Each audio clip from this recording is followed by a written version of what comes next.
ನಮಸ್ಕಾರ ವೀಕ್ಷಕರೇ, ಇವತ್ತೇನು ನಟನೆ ಮಾಡಿರ್ತಕ್ಕಂಥ ರಾಮಚಂದ್ರ ಹೇಳಿ ತಮ್ಮ ಪರಿಚಯನ ಮಾಡ್ಕೊಬಿಡಿ ಸರ್. ನಮಸ್ಕಾರ, ನಟರಾಜ್ ಬರಗೂರು ಅಂತ.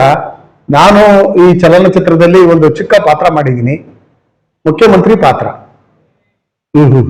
ಈ ಚಿತ್ರ ಒಂದು ಕಾದಂಬರಿ ಆಧಾರಿತ, ನೈಜ ಘಟನೆ ಆಧಾರಿತ ಒಂದು ಚಿತ್ರ. ಈ ಚಿತ್ರ ಒಂದು ಜನಗಳಿಗೆ, ಅದರಲ್ಲೂ ಹೆಣ್ಣು ಮಕ್ಕಳಿಗೆ ಅತಿ ಹತ್ತಿರವಾಗಿ ನಡೆದಂತ ಘಟನೆಗಳನ್ನ ಈ ಚಿತ್ರದ ಮೂಲಕ ಒಂದು ಸಮಾಜಕ್ಕೆ ಹೊಸ ಮೆಸೇಜ್ ಕೊಡ್ತಕ್ಕಂಥ ಚಿತ್ರ. ಪ್ರತಿಯೊಬ್ಬರು ನೋಡ್ಲೇಬೇಕು. ಅದು ಚಲನಚಿತ್ರ ಥಿಯೇಟರ್ಗೆ ಬಂದು ನೋಡ್ಬೇಕು.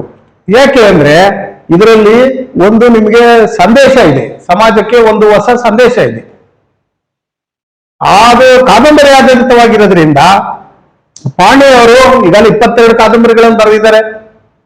ಇದು ಸಹ ಒಂದು ಕಾದಂಬರಿ ಆಧಾರಿತ ಚಿತ್ರ ಆಗಿರೋದ್ರಿಂದ ನೈಜ ಘಟನೆ ಏನ್ ನಡೆದಿದೆ ಹೆಣ್ಮಕ್ಳಿಗೆ ಅದನ್ನ ತೋರಿಸ್ತಕ್ಕಂಥ ಒಂದು ಪ್ರಯತ್ನ ಮಾಡಿರ್ತಕ್ಕಂಥದ್ದು. ಘಟನೆಗಳು ಹೆಂಗ್ ನಡೆಯುತ್ತೆ, ಹೆಣ್ಮಕ್ಳು ಕಷ್ಟಗಳಿಗೆ ಹೆಂಗ್ ಒಳಪಡ್ತಾರೆ, ಹಣಕಾಸಿನ ವಿಷಯದಲ್ಲಿ ಹೆಂಗೆ ಒಂದು ಸೌಲಭ್ಯಗಳನ್ನ ಪಡೀತಾರೆ, ಹಣಕಾಸು ಕಂಪನಿಯವರು ಯಾವ ರೀತಿ ಮುಗ್ಧ ಜನರನ್ನ ಫ್ರಾಡ್ ಮಾಡ್ತಾರೆ ಅಂತಕ್ಕಂಥದ್ದನ್ನ ಆಧರಿಸಿ ಮಾಡಿರ್ತಕ್ಕಂಥ ಚಿತ್ರ. ತಮ್ಮ ಪಾತ್ರ ಏನಂತ ಹೇಳಿದ್ರೆ ಇದರಲ್ಲಿ ನನ್ನ ಮುಖ್ಯಮಂತ್ರಿ ಪಾತ್ರ. ಯಾಕೆ ಅಂದ್ರೆ ಮುಂಚೆ ಯಾವ್ದನ್ನ ಮಾಡಿದ್ರೆ ಸರ್? ನಾನು ಹಿಂದೆ ಅಂಬರೀಷ್ ಅವ್ರ ಜೊತೆಯಲ್ಲಿ ಒಂದು ಚಲನಚಿತ್ರದಲ್ಲಿ ಮಾಡಿದ್ದೀನಿ, ಒಂದು ಕಾದಂಬರಿಯಲ್ಲಿ ಮಾಡಿದ್ದೀನಿ. ನನಗಿದು 3ನೇ ಪ್ರಯತ್ನ. ಹೌದಾ? 3ನೇ ಪ್ರಯತ್ನ ಇದು.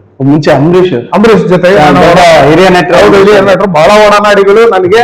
ನಾನು ಸಹ ಒಂದು ರಾಜಕೀಯ ಪಕ್ಷದಲ್ಲಿ ಅಧ್ಯಕ್ಷನಾಗಿದ್ದು ಕಾರ್ಯನಿರ್ವಹಿಸ್ತಾ ಇರೋದ್ರಿಂದ ನನಗೆ ಇದು ಅಂಬರೀಷ್ ಅವರು ಅತಿಯಾಗಿ ನನ್ನ ಹತ್ರ ಆತ್ಮೀಯವಾಗಿದ್ರು. ಆ ಸಂದರ್ಭದಲ್ಲಿ ನನಗೊಂದು ಅವರು ಒಂದು ಒಳ್ಳೆ ರೋಲ್ ಅನ್ನು ಕೊಟ್ಟು ಚಿತ್ರದಲ್ಲಿ ನಟನೆ ಮಾಡೋದಕ್ಕೆ ಅವಕಾಶ ಮಾಡಿಕೊಟ್ಟಿದ್ರು ಅಂಬರೀಷ್ ಅವರು. ಅವ್ರ ಜೊತೆ ನಾನು ನಟಿಸಿದ್ದೀನಿ. ಮತ್ತೆ ಸಿನಿಮಾ ಬಗ್ಗೆ ಡೈರೆಕ್ಟ್ರು ಮತ್ತೆ ನಿಮ್ ಕೋಆರ್ಡಿನೇಟರ್ ಜೊತೆಗೆಲ್ಲ ಕೆಲಸ ಮಾಡಿದಿರಾ, ಏನ್ ಅನ್ನಿಸ್ತು ಸರ್? ತುಂಬಾ ಒಳ್ಳೆ ಚಿತ್ರ. ಅದ್ರಾಗೆ ಎರಡು ಇಲ್ಲ, ಮತ್ತೆ ಹೀರೋ ಚೆನ್ನಾಗಿ ಮಾಡಿದ್ದಾರೆ. ಹೀರೋಯಿನ್ ಅವರು ಪಾತ್ರವನ್ನು ಸಹ ಈ ಸಂದರ್ಭಕ್ಕೆ ತಕ್ಕಂಗೆ ತುಂಬಾ ಚೆನ್ನಾಗಿ ಚಿತ್ರಿಸಿದ್ದಾರೆ. ಇದು ಅದಕ್ಕೆಲ್ಲ ಮುಖ್ಯವಾಗಿರತಕ್ಕಂಥದ್ದು ಏನು ಅಂದ್ರೆ ಸಮಾಜಕ್ಕೆ ಮೆಸೇಜ್ ಕೊಡೋದು,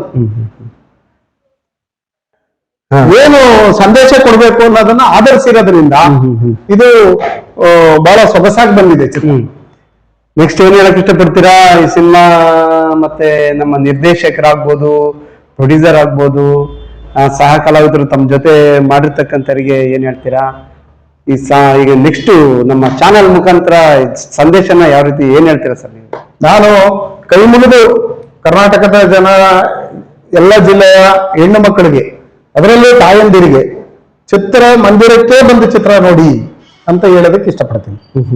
ಯಾಕೆ ಅಂದ್ರೆ ನಿಮ್ಮ ನೈಜ ಘಟನೆ ಏನಿದೆ ಅಂತ, ಕಿರುಕುಳ ಏನಿದೆ, ಫೈನಾನ್ಸ್ ಕಂಪನಿಗಳಿಂದ ಕಿರುಕುಳ ಏನಿದೆ, ಅದರಿಂದ ಹೆಂಗ್ ಹೊರಗಡೆ ಬರ್ಬೋದು, ಸರ್ಕಾರ ಹೆಂಗ್ ಮಾಡಿದೆ, ಈ ಕರ್ನಾಟಕ ಸರ್ಕಾರ ಈಗ ಅದಕ್ಕೆ ಒಂದು ಮಾನದಂಡ ವಿಧಿಸಿದೆ. ಯಾರು ಫೈನಾನ್ಷಿಯರ್ಸ್ ಮನೆ ಬಾಗ್ಲಿಗೆ ಹೋಗ್ಬಾರ್ದು, ಕಿರುಕುಳ ಕೊಡಬಾರ್ದು, ತಾಯಂದಿರು ನೆಮ್ಮದಿಯಾಗಿರ್ಬೇಕು ಹಳ್ಳಿಯಲ್ಲಿ ಅಂತ.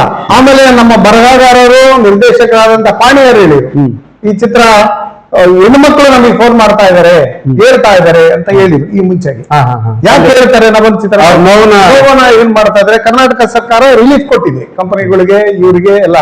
ಮುಂದಿನ ದಿವಸದಲ್ಲಿ ನಮ್ಮ ಪ್ರಕಾರ ಹೆಣ್ಮಕ್ಳು ಸಾಲನೆ ಮಾಡಬಾರ್ದು, ಫೈನಾನ್ಸ್ ಕಂಪನಿಗಳಲ್ಲಿ ಹೋಗ್ಬಾರ್ದು, ಸಾಲ ಇದಕ್ಕೆ ನೆಮ್ಮದಿಯಾಗಿರ್ಬೇಕು. ಏನೇ ವ್ಯವಹಾರ ಮಾಡೋದಾದ್ರೆ ನೀವು ರಾಷ್ಟ್ರೀಕೃತ ಬ್ಯಾಂಕ್ಗಳು, ಶೆಡ್ಯೂಲ್ಡ್ ಬ್ಯಾಂಕ್ಗಳಿದೆ, ಅಲ್ಲೇ ಕಡಿಮೆ ಬಡ್ಡಿ ಇರುತ್ತೆ, ಅಲ್ಲೋಗಿ ಸಾಲ ಮಾಡಿ ನೀವು ವ್ಯವಹರಿಸಬೇಕು ಅಂತಕ್ಕಂಥ ಹೆಣ್ಣು ಮಕ್ಕಳಿಗೆ ಈ ರೀತಿ ಸಂದೇಶ ಕೂಡ ಕೊಟ್ಟಿದ್ರ. ಸಾಲ ಕಡಿಮೆ ಮಾಡಿ ತಗೊಳೋದಾದ್ರೆ ನೀವು ನೋವನ್ನ ಕಮ್ಮಿ ಮಾಡ್ಕೊಂಡು. ಆರುಮುಗನ್ ಅವರು, ಆರುಮುಗನ್ನು ಒಂದು ಒಬ್ಬ ಬಡಗಿ, ಸಣ್ಣ ಕಾರ್ಪೆಂಟ್ರು, ಬಡತನದಿಂದ ಬಂದಿರ್ತಕ್ಕಂಥವ್ರು. ಅವ್ರಿಗೆ ಕಲೆ ಇದೆಯಲ್ಲ, ನಾನ್ ಮಾಡ್ತೀನಿ, ನಾನ್ ಜೊತೆಗಿರ್ತೀನಿ ಅಂತ ಬಂದಿದಾರಲ್ಲ, ಅದು ಗ್ರೇಟ್. ಅಂತ ಒಂದು ಕಲಾವಿದರನ್ನ ಗುರುತಿಸಿ ಮೇಲೆ ತರ್ತಕ್ಕಂಥ ಪಾತ್ರನ ಪಾಣಿಯವರು ಮಾಡಿದ್ದಾರೆ. ಅದು ಬಹಳ ಅದ್ಭುತವಾದ ಕಾರ್ಯ. ನನ್ನ ಹೆಸರು ನಟರಾಜ್ ಬರಗೂರು ಅಂತ. ನಾನು ಹೇಳೋದಿಷ್ಟೇ, ಇದು ಕಾದಂಬರಿ ಆಧಾರಿತ ನೈಜ ಘಟನೆಯ ಚಿತ್ರ. ಈ ಚಿತ್ರನ ಹೆಣ್ಣು ಮಕ್ಕಳು, ಅದರಲ್ಲೂ ನಮ್ಮ ತಾಯಂದಿರು ಏನು ಕರ್ನಾಟಕದಲ್ಲಿ ಇದ್ದಾರೆ, 4 ಕೋಟಿ ತಾಯಂದಿರು ಏನಿದಾರ, ಆ ತಾಯಂದಿರು ಚಲನಚಿತ್ರ ಮಂದಿರದಲ್ಲೇ ಬಂದು ನೋಡ್ಬೇಕು. ಯಾಕೆ ಅಂದ್ರೆ ಇದು ಒಂದು ಆಧಾರಿತ ಒಳ್ಳೆ ಸಂದೇಶ ಕೊಡ್ತಕ್ಕಂಥ ಚಿತ್ರ ಆಗಿರೋದ್ರಿಂದ ಪ್ರತಿಯೊಬ್ಬರು ನೋಡ್ಲೇಬೇಕು ಅಂತೇಳಿ ತಾಯಂದರಲ್ಲಿ ನಾನು ಕೈ ಮುಗಿದು ಕೇಳ್ಕೊಂತೀನಿ.